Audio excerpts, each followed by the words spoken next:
Ei, pessoal, tudo bem? Tranquilo? Vamos estudar as diretrizes curriculares nacionais. Tudo bem? Da educação básica, resolução número 4, né, de 13 de julho de 2010, bem importante, está lá no nosso edital. E uma coisa interessante, uma coisa bem importante. Normalmente essas diretrizes, no caso essa que a gente vai estudar agora, são cobradas assim com textos na íntegra nas provas, tá? Então, há necessidade de uma memorização dos artigos e tudo mais. Só que a gente vai passar por caminhos que são bem cobrados e tentar compreendê-los da melhor forma possível.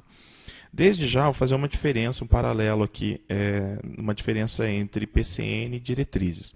PCNs são parâmetros curriculares, né, que orientam a ação pedagógica, as práticas educativas, o planejamento da escola.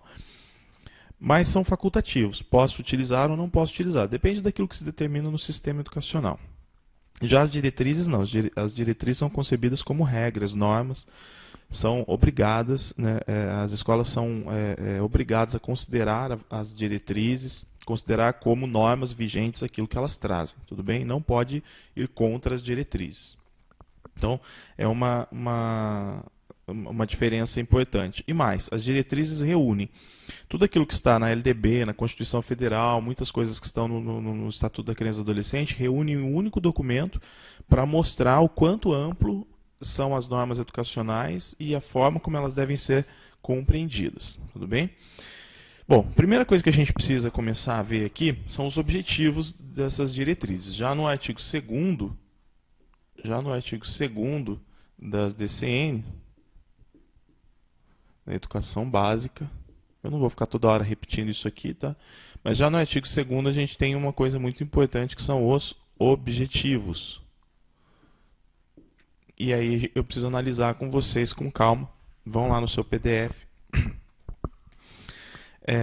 Diz assim, artigo 2º, essas diretrizes curriculares nacionais gerais para a educação básica têm por objetivos. Então veja a primeira coisa, são 3 incisos. Tá? Primeira coisa que a gente tem que entender. No primeiro inciso, no 1 lá em romano, ele diz sistematizar os princípios e as diretrizes gerais da educação básica contidos na Constituição, na Lei de Diretrizes, no caso da LDB, e demais dispositivos legais. Então é justamente isso que eu falei. Sistematizar é considerar, pegar tudo aquilo que tem de regulamentação no que diz respeito à educação e trazer para um único documento. Então sistematizar todos os princípios para que nesse documento a gente tenha uma visão geral daquilo que se pretende para a educação. 2. Estimular a reflexão crítica e propositiva que deve subsidiar a formulação, a execução e a avaliação do projeto político-pedagógico da escola na educação básica. Então, quer dizer, um dos objetivos é, a partir de tudo isso que nós temos dentro das diretrizes, alimentar o PPP, dar um subsídio para que o professor, o coordenador, o diretor, toda a equipe, né, de gestão da escola, que participa da gestão escolar também, para que toda a equipe possa, então, se escorar nas diretrizes e refletir, avaliar, executar melhor a educação, principalmente no âmbito do projeto político-pedagógico. Inciso 3. Orientar os cursos de formação inicial e continuada de docentes e demais profissionais da educação básica, os sistemas educativos dos diferentes entes federados e as escolas que os integram indistintamente da rede que pertencem. Tudo bem? Então, esses objetivos eles são bem claros, não tem dificuldade com relação a eles, mas às vezes algumas provas gostam aí de cobrar. Tá? Uma coisa que é importante, gente, e que nós vamos começar a ver a partir do artigo 3º já, é que as diretrizes pensam num projeto de nação. Tá? E aqui tem um comentário que é muito pertinente. Quer ver? Projeto de nação. Pensem o seguinte, que tipo de país, de nação que nós queremos ter? Nós queremos ter uma nação de analfabetos? De pessoas que não são críticas, de pessoas desempregadas, que não têm condições de trabalho? Óbvio que não.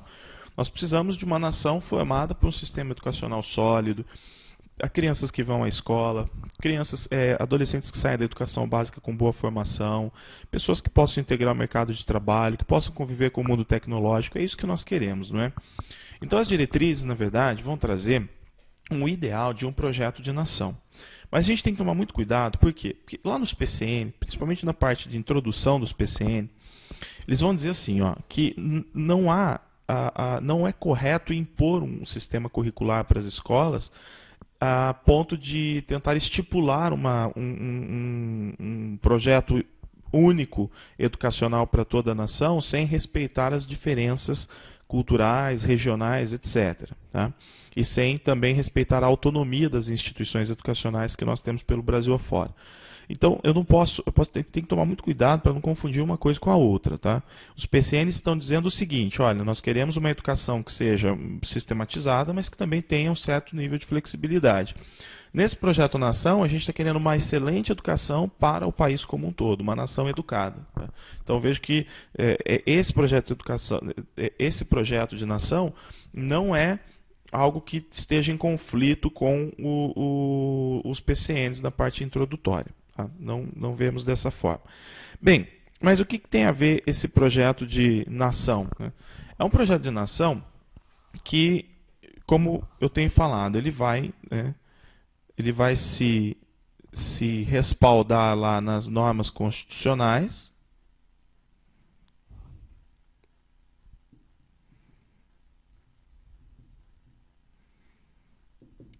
na ideia de cidadania e em princípios que estão na Constituição Federal, na LDB e em princípios. Que princípios seriam esses? Então, esses princípios seriam, por exemplo, o princípio da igualdade. Então, nesse projeto de nação, o que nós queremos é uma sociedade igualitária, uma sociedade livre, o princípio da liberdade. Nós queremos uma sociedade solidária, o princípio da solidariedade. Então, nós não estamos falando aqui necessariamente da questão curricular, né, mas de ideais maiores. Solidariedade, sustentabilidade.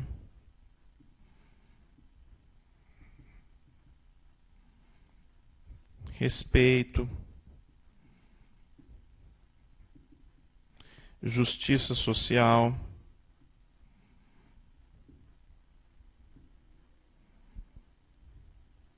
Justiça social, diversidade, pluralidade, etc.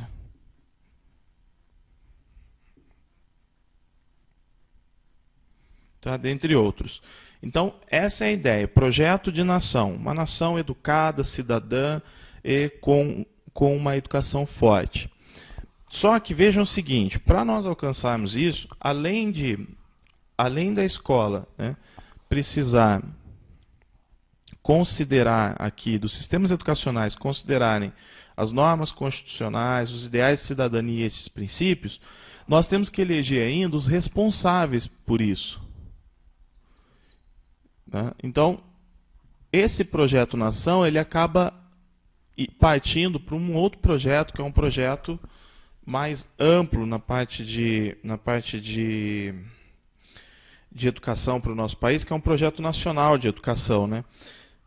Bem, isso que nós acabamos de ver com relação ao artigo 3º, nós não precisamos gastar muito tempo com ele, né? Só que nós podemos falar de um projeto nacional de educação, que é trazido lá no artigo 4º. Então, esse projeto de nação, ele acaba se tornando um projeto nacional de educação. E os responsáveis pelo projeto nacional de educação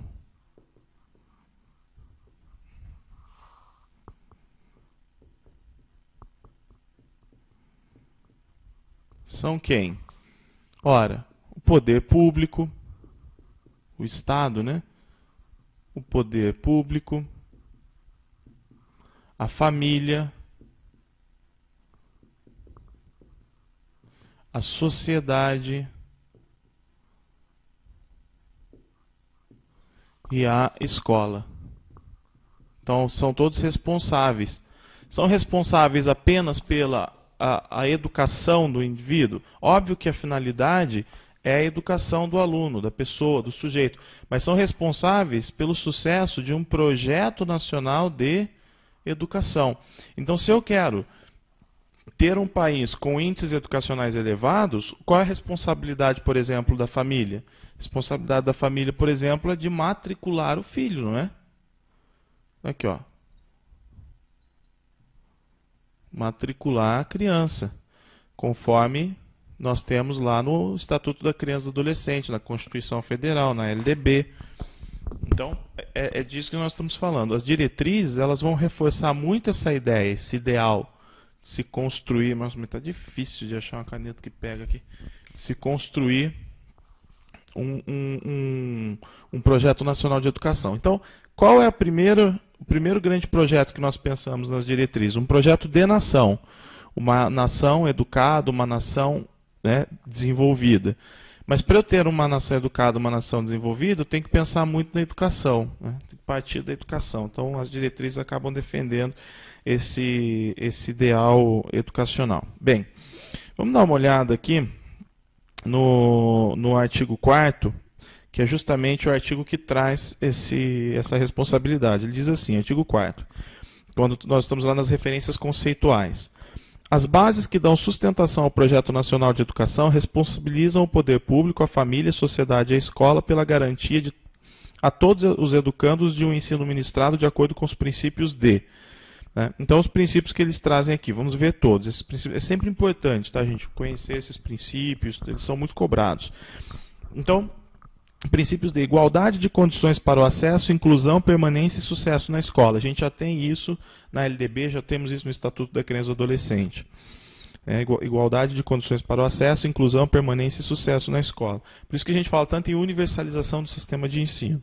Porque quando você pega duas regiões brasileiras, é possível encontrarmos uma com escolas de qualidade, professores, né, as coisas andando bem, e uma outra em que ainda não tem escola para todos, não tem vagas para todos os alunos, etc.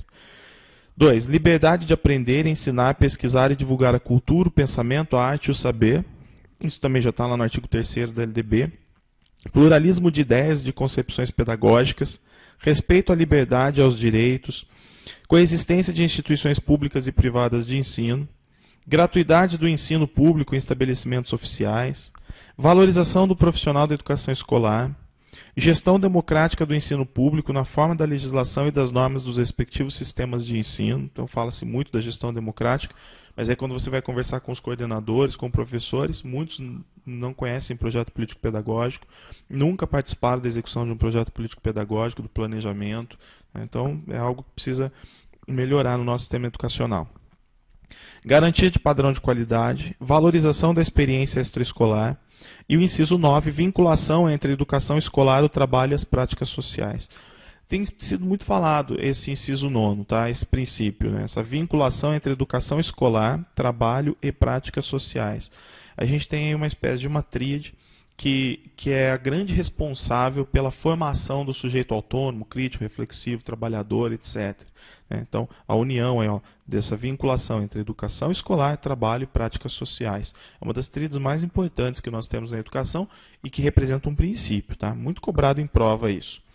Então, esses princípios do artigo 4º tem que ler e tentar memorizá-los da melhor forma possível, tudo bem?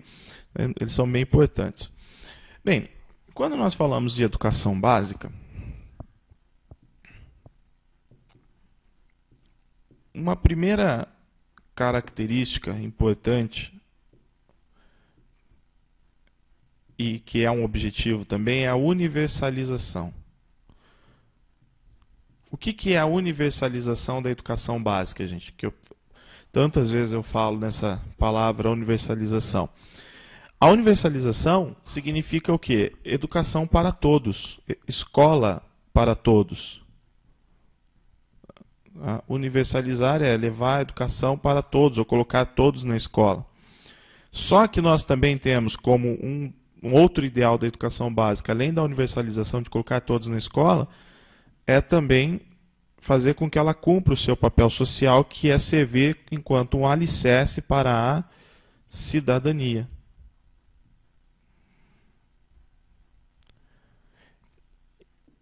E aí o que vai acontecer? Pensando na universalização, em que eu preciso ter todos dentro da escola, e pensando a educação básica como um alicerce para a cidadania, nós também chegaremos aqui em duas dimensões importantes. Então, a educação básica, ela possui duas dimensões. Uma dimensão voltada para o ensinar. E uma outra dimensão voltada para o cuidar. Tá?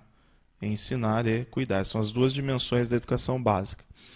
Ensinar o quê? Aí é uma questão de proposta curricular que a gente vai ver daqui a pouco. Mas ensinar todos os saberes que estão na sociedade, que são trazidos para dentro da escola, além, obviamente, da cultura herdada, né, daquela cultura que historicamente nós herdamos. Bem, para ensinar e cuidar, o foco aqui, né, o trabalho ele está centrado, na forma como nós vemos a educação hoje, no aluno. Então, centralização no aluno. A educação que por muitos anos, uma educação bastante tradicional, que por muitos anos focou, se centralizou no professor ou nas regras da escola, agora ela passa a se centralizar bastante no aluno e observar bastante as necessidades do aluno. Tudo bem? Bem, visto isso, pessoal, vamos dar uma olhada aqui no Sistema Nacional de Educação, no artigo 7º, que é um ponto bem importante também. Sistema Nacional de Educação. O nosso Sistema Nacional de Educação ele tem uma característica aqui muito importante, que é o seguinte: os entes públicos eles atuam de forma em regime de colaboração. Então, a educação ela é administrada em regime de colaboração no Brasil. E esse regime de colaboração, quem colabora, né? Quem são os entes que colaboram um com o outro para que a educação funcione? A União, os estados brasileiros, o Distrito Federal. Quando eu falo União, é governo federal, tá? Distrito Federal e municípios.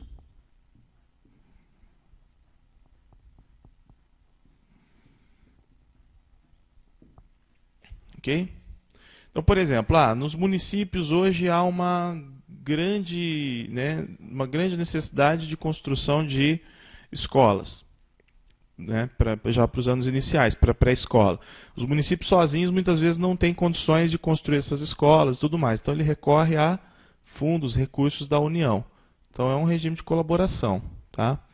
Da mesma forma, o MEC, quando orienta políticas educacionais, não orienta só para as instituições federais ou estaduais, mas também para as instituições municipais. Então aí também tem um regime de colaboração. Então, esse regime de colaboração está relacionado tanto ao financiamento da educação, como também às mais variadas necessidades curriculares, pedagógicas, etc., que pode surgir. Por isso que dentro desse regime, né, de colaboração, pressupõe o quê? O estabelecimento de regras de equivalência entre as funções.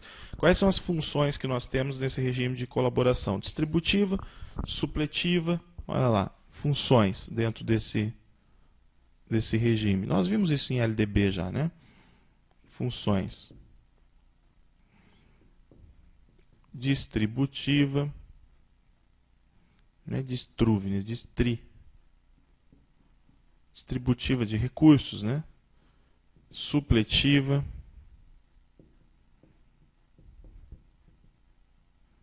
Então, supletiva quer dizer o quê? No momento em que falta, por exemplo, como nós falamos do município, o município não tem condições de construir suas escolas para atender já crianças a partir dos 4 anos, então vem essa função supletiva da União em contribuir e tudo mais. Normas que regulamentam a educação, por exemplo, as diretrizes que nós estamos estudando, vêm de uma função normativa. A gente tem ainda uma supervisão da educação, da qualidade, de como está sendo trabalhada nos estados, nos municípios, e a avaliação da educação. O MEC, por exemplo, é responsável pela avaliação. Muito se critica a forma como a educação é avaliada atualmente. Por quê? Porque, vou colocar aqui, funções. Tá meio feio a coisa aqui.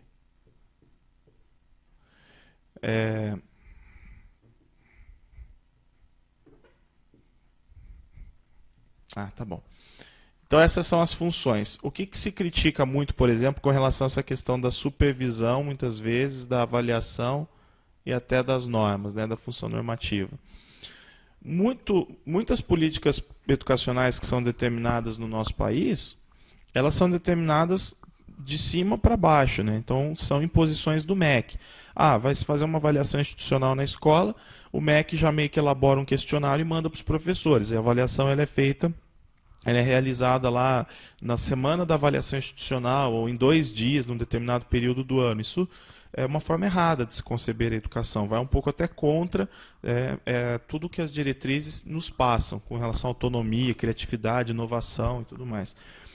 Então, o que acontece? Quando o MEC faz isso, nós subentendemos, no primeiro momento, que o MEC não confia nas equipes escolares e, por isso, ele já meio que condiciona o processo a partir de propostas homogêneas e bem formatadas, né? Então, por exemplo, eu quero que quero que a escola faça uma avaliação institucional, eu já dei o questionário. Vocês vão preencher se isso é bom, se o que nós estamos perguntando está bom, ruim ou péssimo, né?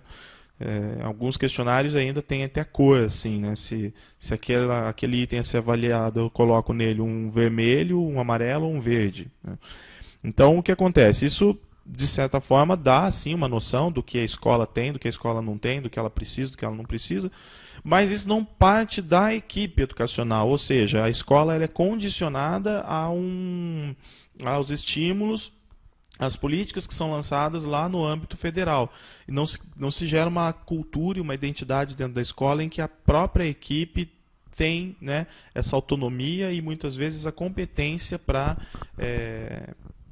administrar a instituição escolar. Então, eu acho que acaba sendo o MEC acaba tirando essa oportunidade da equipe escolar de construir a escola com mais identidade, com uma cultura mais forte.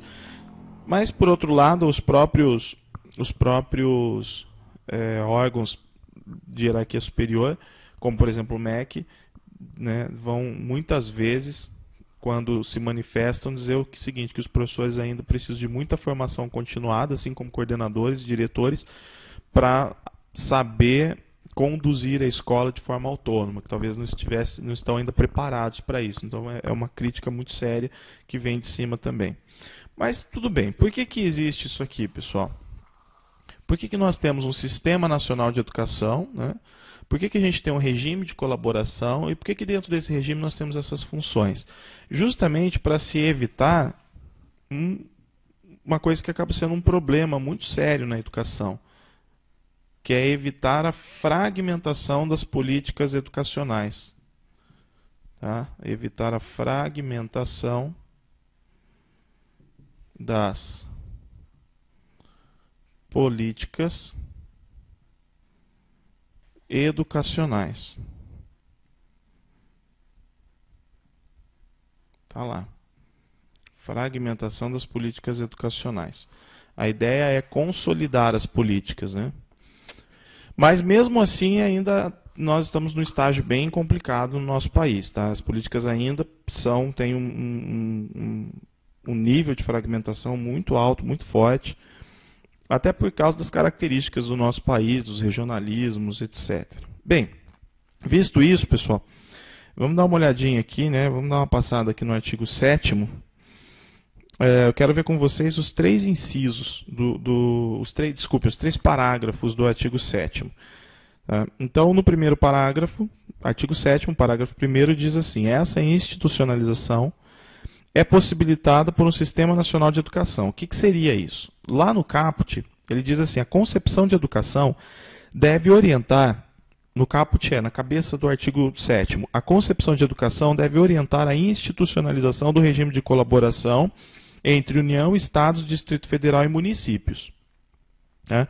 No parágrafo 1º, ele vai falar o que é essa institucionalização. Então, ele diz: essa institucionalização é possibilitada por um Sistema Nacional de Educação no qual cada ente federativo, com suas peculiares competências, é chamado a colaborar para transformar a educação básica em um sistema orgânico, sequencial e articulado. Tá? Então, os municípios, por exemplo, vão cuidar da educação infantil. Então, isso é uma colaboração. Como que os municípios podem colaborar com o Sistema Nacional de Educação? Eu posso colaborar cuidando da educação infantil e da primeira etapa do ensino fundamental. Entendeu? Como que os estados podem colaborar? Podemos colaborar cuidando da segunda etapa do ensino fundamental e do ensino médio.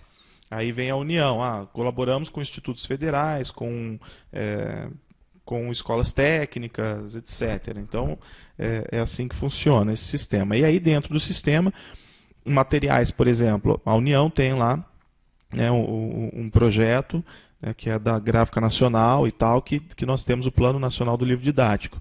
Então, a União acaba subsidiando muitos estados, principalmente com os livros didáticos produzidos no âmbito federal. Mesmo assim, nem todos os municípios ou estados seguem, né, acompanham ou têm esse material. Algumas vezes, principalmente no âmbito municipal, as prefeituras preferem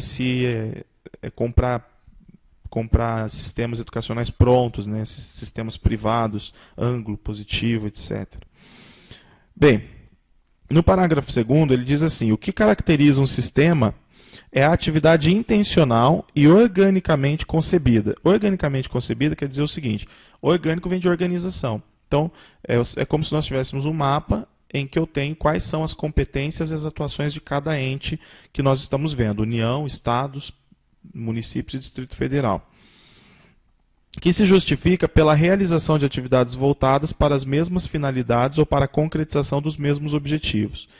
E o parágrafo 3º: o regime de colaboração entre os entes federados pressupõe o estabelecimento de regras de equivalência entre as funções distributiva, supletiva, normativa, de supervisão e avaliação da educação nacional, respeitada a autonomia dos sistemas e valorizadas as diferenças regionais. Beleza? Então, é um artigo importante aí para nós também, esse artigo 7º, mais no que diz respeito a políticas educacionais, não é? Bem, vamos continuar aqui, gente, com um ponto importante, que é a centralização do estudante na aprendizagem, que nós vamos ter lá a partir do artigo 9º. Tá?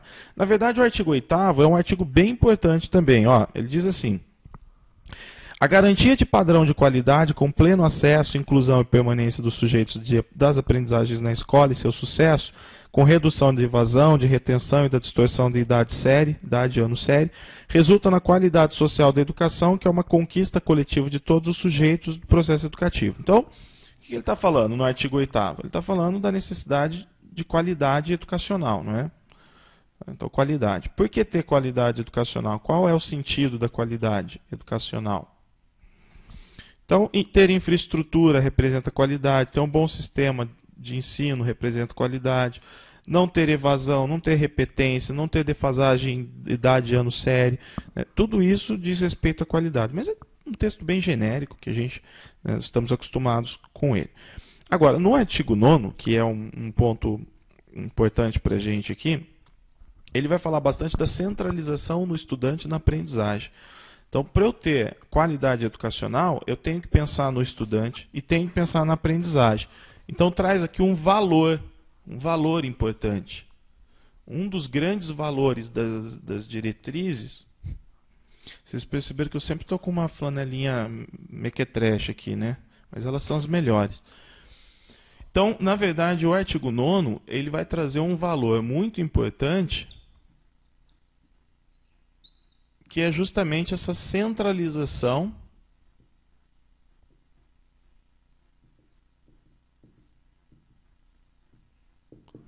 no estudante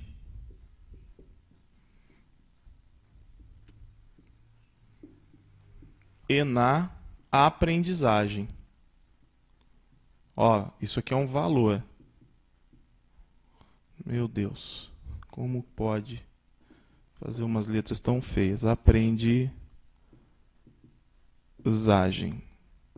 Ok? Então, vamos valorizar bastante esse tópico aqui, do artigo 9º.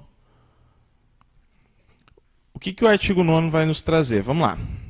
Ele diz assim: a escola de qualidade social adota como centralidade o estudante e a aprendizagem, o que pressupõe atendimento aos seguintes requisitos. Então, o que está no centro da atividade pedagógica hoje não são as regras escolares e o professor, mas é o aluno e a aprendizagem, não é? Bem, aqui nós temos, pessoal, 9 incisos. Todos eles precisam ser muito bem lidos por vocês, tá? Mas nós vamos ler juntos.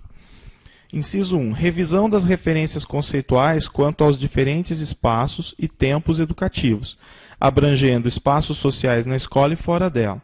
Então, o que acontece? Hoje em dia, uma forma de nós levarmos mais conhecimento ao aluno é diversificando espaços. É o aluno, por exemplo, tendo atividades em sala de aula, no pátio da escola e até mesmo em áreas fora da escola, num museu, numa galeria, num clube, num parque, etc., né? Um zoológico. E uma coisa interessante no inciso 1 que ele fala é revisão das referências conceituais. Ou seja, referência conceitual é o seguinte: qual é o conceito que eu tenho de aprendizagem, qual é o conceito que eu tenho de aprendizagem em sala de aula, qual é o conceito que eu tenho de projeto. Ou seja, é importante sempre modernizar essas concepções, sempre com foco na qualidade da aprendizagem do aluno, né? O inciso 2 diz: consideração sobre a inclusão, a valorização das diferenças e o atendimento à pluralidade e à diversidade cultural, resgatando e respeitando as várias manifestações de cada comunidade. Tranquilo, não é? Então, essa ideia da pluralidade, da inclusão, está bem tranquilo para a gente.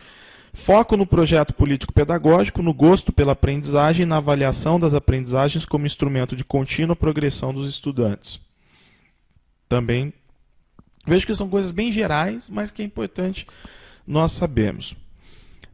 4. Inter-relação entre a organização do currículo, do trabalho pedagógico e da jornada de trabalho do professor, tendo como objetivo a aprendizagem do estudante. Tá? Então, inter-relação entre a organização do currículo, do trabalho pedagógico e da jornada de trabalho do professor, tendo como objetivo a aprendizagem do estudante. Então, por exemplo, o professor tem lá as horas atividades. Para que servem as horas atividades? Dentre outras coisas, para planejar atividades. Então é importante que essa relação ela esteja bem estipulada, não é?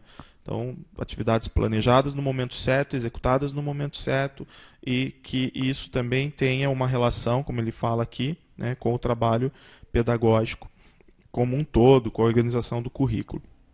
5. Preparação dos profissionais da educação, gestores, professores, especialistas, técnicos, monitores e outros. Beleza? Compatibilidade, no 6. Compatibilidade entre a proposta curricular e a infraestrutura entendida como espaço formativo dotado de efetiva disponibilidade de tempos para sua utilização e acessibilidade. Aqui nós temos duas coisas. Primeiro, organizar um currículo que diz respeito ao tempo que eu tenho para trabalhar esses conteúdos curriculares. Então, isso é indispensável. Às vezes, o professor ele acaba planejando situações utópicas e o coordenador não percebe isso e não orienta o professor a ajustar isso. Então, ele vai trabalhando conteúdos e não consegue finalizá-los ou não consegue integrá-los corretamente àquela grade de horários, de aulas que ele tem. Uma outra coisa é planejar atividades diferentes sem ter infraestrutura e recursos para isso. Então, muitas vezes, o professor ele não tem um laboratório, ele não tem uma possibilidade de sair da escola, um espaço diferente, ele tem que usar a criatividade em sala de aula, então ele precisa de um planejamento até mais apurado, um planejamento que talvez vá lhe trazer mais esforço, né, para gerar o resultado que ele quer, mesmo sem ter os equipamentos ou a infraestrutura necessária. Depois vem no... Cadê aqui? Desculpem. O 7, né? Inciso 7. Integração dos profissionais de educação, dos estudantes, das famílias, dos agentes da comunidade interessados na educação. Tranquilo.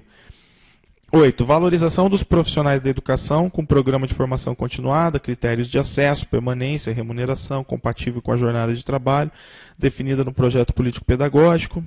Isso aí é uma questão muito de política pública. Nós sabemos que muitos estados no Brasil não cumprem ainda, né, o piso salarial, outros prometem bônus e não dão, outros não têm o reajuste do salário dos professores de acordo com a inflação do ano, né, uma série de problemas aí que dizem respeito às políticas públicas. E 9. Realização de parceria com órgãos tais como os de assistência social e desenvolvimento humano, cidadania, ciência, tecnologia, esporte, turismo, cultura e arte, saúde e meio ambiente. E essas parcerias, na verdade, são bem importantes porque a partir delas é possível mobilizar uma série de movimentos para a criança, né, e para o adolescente. Então, muitas vezes movimentos envolvendo campanhas de saúde, campanhas ambientais, visitas técnicas, etc., né? Palestras dentro da escola. A escola precisa meio que arregaçar as mangas e ir atrás dessas parcerias, desses convênios, porque são muito importantes para as atividades escolares como um todo, né? Então aqui o que ele está falando? Todos esses incisos, embora eu fale de professor, de família, de parcerias, tudo isso está sempre voltado para um objetivo: a educação do sujeito, do aluno, a formação do aluno. Então, todas essas orientações estão centralizadas no aluno. Tá? Por isso que elas são bem importantes para a gente, por isso que você precisa dar uma lida boa nisso aí. Agora, o próximo artigo, ele acaba trazendo para a gente o quê? Padrão de qualidade. Quando a gente fala de padrão de qualidade na escola, duas coisas são fundamentais, e não só aqui para as diretrizes, mas para a doutrina educacional, para as outras leis, né, e tudo mais. Que é a construção do projeto político-pedagógico associado à avaliação institucional da escola.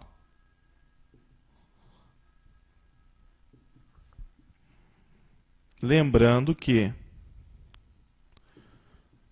tanto na construção do projeto político-pedagógico quanto na realização da avaliação institucional, para observar se aquilo que foi planejado para a escola está acontecendo, isso aqui tudo construído no âmbito da gestão, ou considerando-se a gestão democrática, né, a participação de vários atores escolares. Tudo bem? Então, quando nós falamos de padrão de qualidade, é disso que a gente está falando, da construção de um projeto político-pedagógico uma construção séria desse projeto, e depois da continuação da observação se aquilo que foi determinado está funcionando a partir de avaliação institucional. Agora, esse é um problema sério, porque se 90% da qualidade da escola está centrada no projeto político-pedagógico, que é o que vai, na verdade, fazer um diagnóstico num primeiro momento e depois vai definir, né, o que eu tenho na minha escola e onde eu quero chegar, até mesmo para cobrar os órgãos públicos, né, das deficiências que a escola tem. Se esse projeto não existe, então não tem um diagnóstico, não tem uma clareza com relação às deficiências da escola e não tem nem condições de cobrar os órgãos públicos no que diz respeito a essas necessidades, né? Então o planejamento coletivo com base no PPP e a avaliação com base na avaliação institucional, considerando a gestão democrática, são caminhos bem importantes para isso que a gente chama de padrão mínimo de qualidade da educação. O parágrafo 1º do artigo 10 fala assim: o planejamento das ações coletivas exercidas pela escola supõe que os sujeitos tenham clareza quanto. Então vejam lá, o planejamento das ações coletivas exercidas pela escola supõe que os sujeitos tenham clareza quanto. Então, por exemplo, um diretor que seja o mediador ou o líder de um evento coletivo, como por exemplo a construção do projeto político-pedagógico, seja no âmbito dentro do conselho escolar ou fora do conselho escolar, ele precisa orientar os participantes com relação a isso, ó, aos princípios e às finalidades da educação, além do reconhecimento e da análise de dados indicados pelo Índice de Desenvolvimento da Educação Básica e outros indicadores que o complementem ou substituam, né? Então, quando ele fala aos princípios e finalidades da educação, além do reconhecimento da análise dos dados, nós temos como princípio para a educação, nós concebemos a educação dessa forma, mas o resultado que nós temos é esse, com base nos índices que foram nos atribuídos, né? Fizemos provas em larga escala, a escola foi avaliada e ela tem esse índice hoje. Mas o que nós queremos para a educação está além disso, ou seja, tem uma meta a ser cumprida. 2. A relevância de um projeto político-pedagógico concebido e assumido colegiadamente pela comunidade educacional, respeitadas as múltiplas diversidades e pluralidade cultural. Então, deixar claro o quanto é importante a participação da comunidade nesse projeto de uma forma sólida, de uma forma consciente. 3. A riqueza da valorização das diferenças manifestadas pelos sujeitos do processo educativo em seus diversos segmentos, respeitados o tempo e o contexto sociocultural. Tranquilo? E eu acho que o inciso 4, que é bem importante, que é os padrões mínimos de qualidade, custo aluno, qualidade inicial. Então, é importante que a comunidade, os professores saibam qual é o padrão de qualidade que se pretende para a escola, né, e quanto custa isso. Qual é o custo por aluno que se tem. Até para que existam campanhas paralelas, né? Por exemplo, a gente sabe que muitos alunos praticamente detonam a escola, picham muros, estragam carteiras e tudo mais. Então, essa consciência, essa cultura, ela se inicia a partir de um conhecimento, né? Ó, quanto custa cada aluno aqui para que ele tenha qualidade? Nós vamos atrás disso, mas, por outro lado, aquilo que nós já temos não pode ser deteriorado, né? Não pode ser depredado. Então, essa discussão, essas reflexões, essas discussões no âmbito da escola são fundamentais. O parágrafo 2º, que eu acho um parágrafo importante também, ele diz assim: para que se concretize a educação escolar, exige-se um padrão mínimo de insumos, que tem como base o investimento com valor calculado a partir das despesas essenciais ao desenvolvimento dos processos e procedimentos formativos que levem, gradualmente, a uma educação integral dotada de qualidade social. Tá? Então, a escola precisa lá de equipamentos, as creches precisam de equipamentos. É importante que se saiba quanto custa isso para o Estado e que, conforme a escola vai adquirindo esses insumos, ela vai também desenvolvendo um trabalho cada vez melhor dentro da educação. Tá? Olha lá, o 2. Professores qualificados com remuneração adequada e compatível com a de outros profissionais, com igual nível de formação e regime de trabalho de 40 horas em tempo integral em uma mesma escola. Então, essa é uma meta importante, porque o que acontece? O professor tem 20 horas numa escola, 20 horas na outra. Ele não consegue integrar um trabalho. Ele fica em trabalhos diversos e aí, obviamente, que é uma divisão de atenção, né? E é uma coisa que tem também com relação à coordenação. Então, o coordenador tem que ser coordenador. Tem essa coisa de, sou coordenador numa escola 20 horas e sou professor em outra, isso não tem dado muito certo na educação, né? Então, o ideal é que houvesse a profissionalização da profissão do coordenador, e uma forma de se chegar a ela e se consolidar nela, principalmente porque o coordenador ele é responsável, né? Hoje, a principal responsabilidade do coordenador, apesar de ser um multitarefas, um multi-ações dentro da escola, é a formação continuada do professor. É o acompanhamento ali, ó, de como o professor está trabalhando, o que ele pode trabalhar, em que ele pode melhorar, e a organização curricular. Isso é o mais importante do coordenador pedagógico. Se a escola tem outras necessidades, conforme o professor Vitor Paro ensina, ela pode criar outras coordenações, uma coordenação financeira, uma coordenação comunitária, uma coordenação infraestrutural, né? Mas o coordenador pedagógico, ele é muito responsável pelo acompanhamento do professor, pela formação continuada do professor. Isso quer dizer o quê? Isso quer dizer que o coordenador ele tem que ter todo o conhecimento que o professor tem e ainda tem que ter mais conhecimento para auxiliar aquilo que o professor não sabe, né? Então, isso também diz respeito a padrão de qualidade. 3. Definição de uma relação adequada entre o número de alunos por turma e por professor que assegure aprendizagens relevantes. Por exemplo, dentro da educação infantil, é extremamente importante que o professor tenha, além de uma sala mais reduzida, um assistente. E dentro de outros anos, salas mais reduzidas, né? E assistência, por exemplo, para os alunos especiais também. A gente tem que chegar nesse padrão. É um padrão aí de 20, 25 alunos por turma, para ter um trabalho realmente bom, um trabalho educativo que tenha consequências, que gere frutos positivos para os alunos. E 4, pessoal de apoio técnico e administrativo que responda às exigências do que se estabelece no projeto político-pedagógico. Tá? Isso tudo diz respeito a quê? A padrão de qualidade. Isso tudo diz respeito a padrão de qualidade. Vamos dar uma olhadinha agora na organização curricular, gente. Eu acho que a organização curricular é um outro tópico fundamental aí. Não é um estudo difícil, mas é preciso ter clareza com relação a esses objetivos, essas propostas, né, das diretrizes. Organização curricular. Bem, a escola tem uma função que é muito importante, que é a formação. A função da escola é adequar. Vou colocar aqui, função da escola é fazer a adequação desse planejamento curricular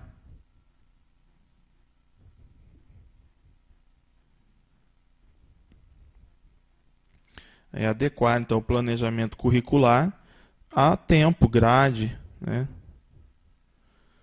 Principalmente tempo, estrutura, grade, etc. Então, o que eu tenho que considerar? tem que haver um planejamento do turno, por exemplo, turno diurno, tanto matutino quanto vespertino. Quantas horas eu vou ter, quantos dias letivos, o que vai ensinar, então essa proposta curricular. Da mesma forma, o turno noturno, né? Depois, turno e contraturno, ou então jornada, turno completo de 7 horas, né, para educação em período integral. Então, isso tudo é de responsabilidade da escola, tá bom? Uma coisa que é fundamental aqui, que as diretrizes vão bater em cima, e que as provas também adoram, é o seguinte: quando a escola pensa em aumentar a carga horária, quando ela pensa em aumentar atividades, aumentar a intensidade das práticas educativas, da ação educativa, ela tem então que pensar em duas coisas importantes.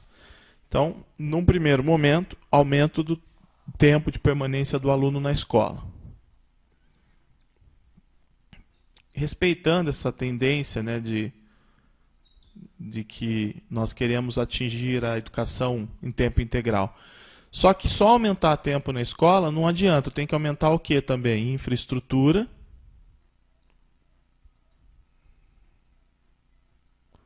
e principalmente diversificação das atividades. Então, mais atividades diversificadas, para que a escola não seja um depósito de alunos.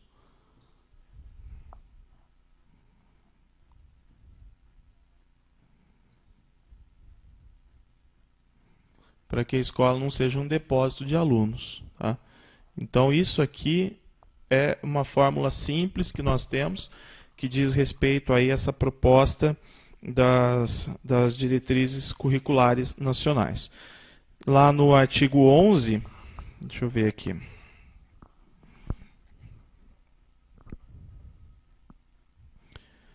Quer ver? Olha lá, não. Artigo 12, parágrafo 2º. Artigo 12, parágrafo 2º diz assim, ó: a jornada em tempo integral com qualidade implica a necessidade da incorporação efetiva e orgânica no currículo de atividades e estudos pedagogicamente planejados e acompanhados. Então quer dizer o quê? Se eu vou aumentar o tempo do aluno na escola, e então eu preciso de mais infraestrutura e atividades diversificadas, isso aqui requer também o quê? Mais pessoas, mais profissionais para acompanhar essas atividades, mais profissionais, e requer também mais planejamento.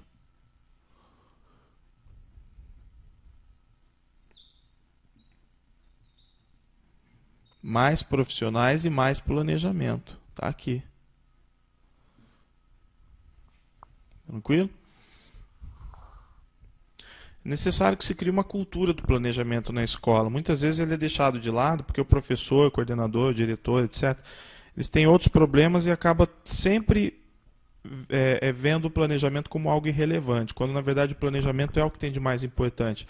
Se você tem vários problemas na escola, a forma de resolver eles é a partir do planejamento. Então não adianta desconsiderar a importância de sentar e tentar planejar novas situações, avaliar novas situações, principalmente no âmbito do conselho escolar. Agora, o que os coordenadores têm falado, olha, em conversas, né?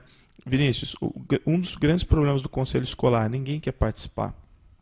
Né? Os professores não querem participar. Por quê? Porque ali você assume algumas responsabilidades e há o comprometimento nas deliberações. Né? Então, não há sempre uma motivação, né, todos querendo participar, interagir e estudar melhores situações para a escola. Isso aí também acaba definhando um pouco o trabalho da escola. Né? Bem, com relação a essa organização curricular, acho que você dando uma lida aí nesses artigos 11 e 12, tranquilo, tá? Não tem nada não tem segredo, não tem nada de muito complicado aí. Agora, no 13, né, que são as formas para organização curricular, eu queria que você visse uma definição de currículo das DCNs. Tá? Então, no artigo 13, ele vai trazer aí uma definição de currículo que eu acho muito importante que você guarde. Está aí no artigo mesmo, então não tem necessidade de a gente ficar reproduzindo, escrevendo aqui. Preciso que você leia com atenção. Diz assim, ó: o currículo, daí vem vírgula, fala, assumindo como referência os princípios educacionais garantidos da educação, tá? Tá. Você vai ler assim, ó, o currículo, vírgula, lá no configura-se, ó, configura-se como o conjunto de valores e práticas que proporcionam a produção, a socialização de significados no espaço social e contribuem intensamente para a construção de identidades socioculturais dos educandos. Essa é a definição de currículo das DCNs. Tá? Então ele é importante para a socialização, ele é importante para a identificação cultural, para a formação cultural do estudante, ele é importante para o planejamento daquilo que vai ser ensinado na escola.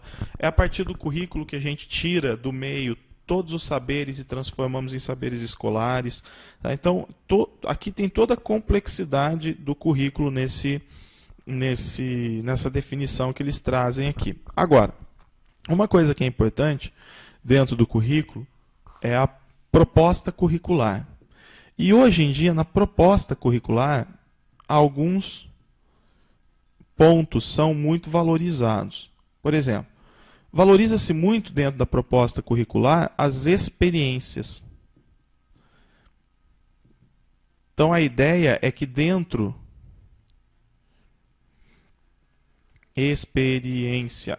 a ideia é que dentro da escola o aluno não seja submetido apenas a conteúdos e conceitos que ele tenha que aprender, memorizar, mas que ele também tenha dentro da escola experiências, né? A possibilidade de viver experiências diferentes, as experiências escolares. Experiências que levem em consideração duas outras coisas que nós temos que considerar no currículo: interesses e necessidades dos alunos.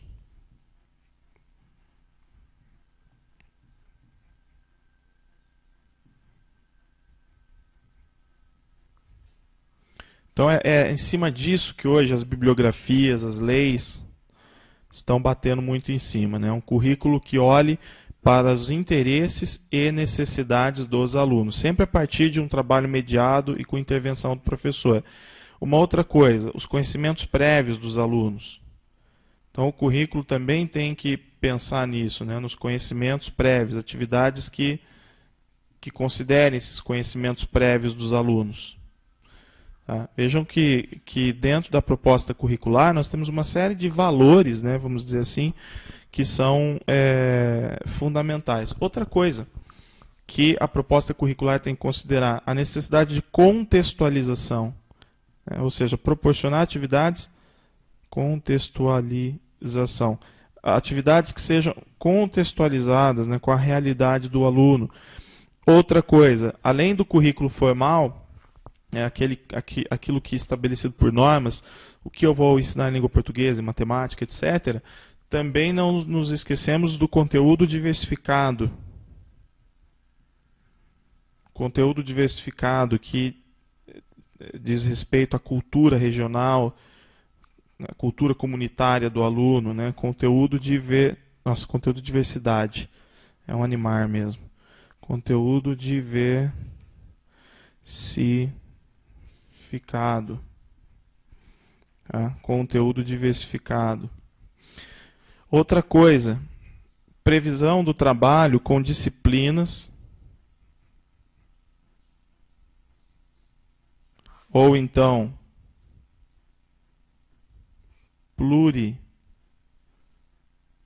pluridisciplinar, ou então interdisciplinar, ou até mesmo transdisciplinar.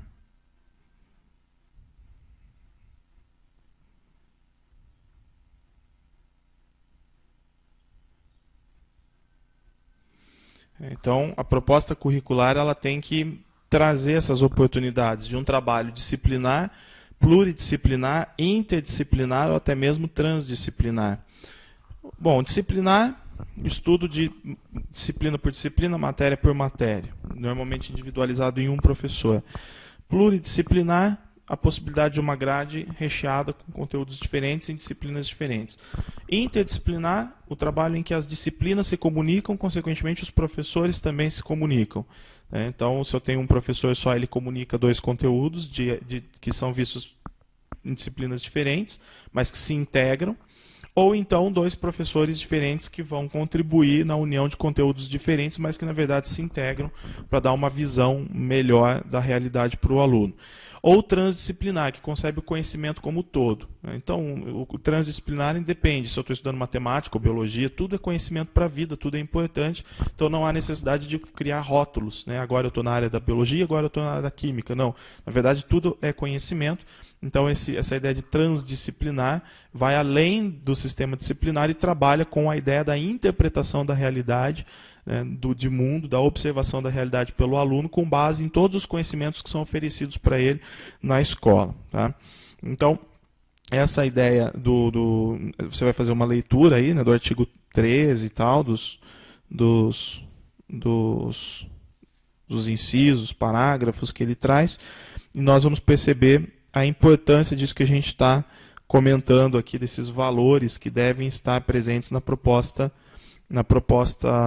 curricular. Uma coisa que eu queria ver com vocês é o inciso 2 do artigo 13. O inciso 2 diz assim, ampliação... Bom, primeiro vamos ler o parágrafo 3º, porque ele diz respeito ao parágrafo 3º. Então, artigo 13, parágrafo 3º.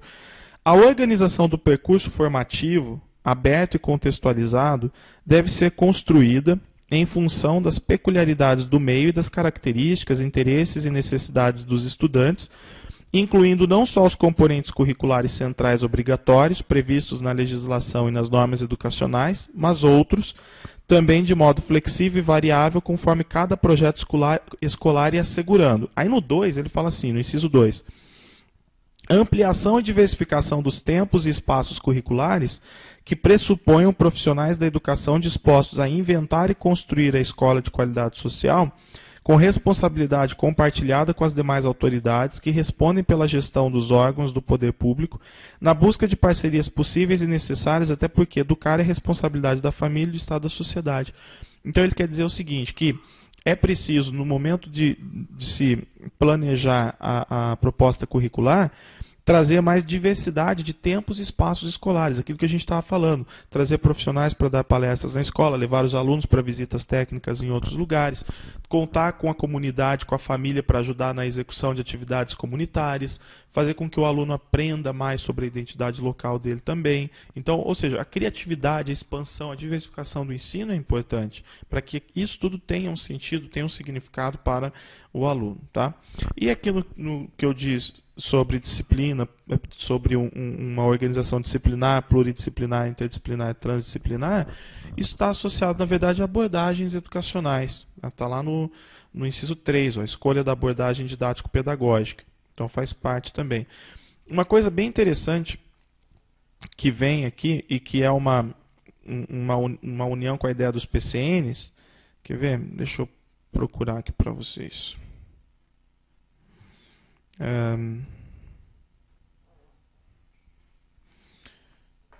Onde será que está isso?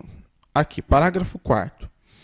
O parágrafo 4º diz assim, a transversalidade é entendida como uma forma de organizar o trabalho didático-pedagógico em que temas e eixos temáticos são integrados às disciplinas e às áreas ditas convencionais de forma a estarem presentes em todas elas. Então, o que ele está trabalhando aqui? A proposta curricular, segundo as diretrizes, também deve valorizar a transversalidade. Então, não é algo exclusivo dos PCN. Aquela ideia de temas transversais, trabalhar temas. Os PCNs trazem propostas. Ele fala, tá aqui alguns temas transversais que podem ser trabalhados. Mas a transversalidade não é uma orientação exclusiva dos PCN. As diretrizes trazem também. Então, lá no parágrafo 4º, tem lá a transversalidade. E no parágrafo 5º,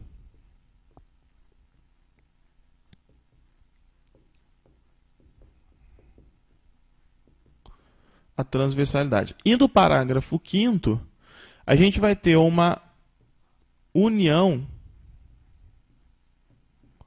da transversalidade com a interdisciplinaridade. Ou seja,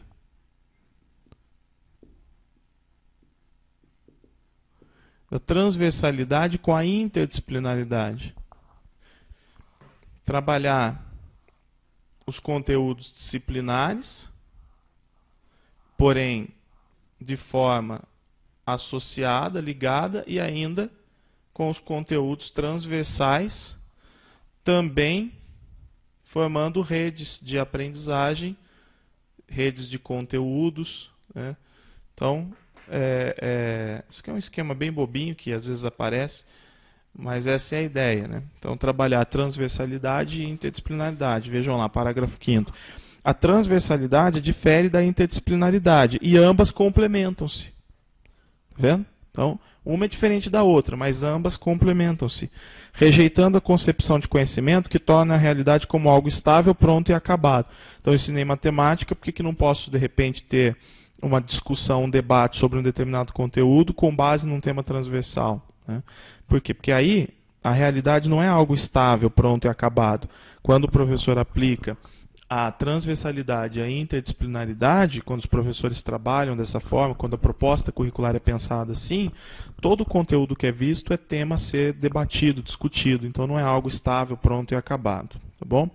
E depois, no parágrafo 6º, a transversalidade refere-se à dimensão didático-pedagógica e a interdisciplinaridade à abordagem epistemológica dos objetos do conhecimento. Isso aqui é só uma forma de nós separarmos didaticamente.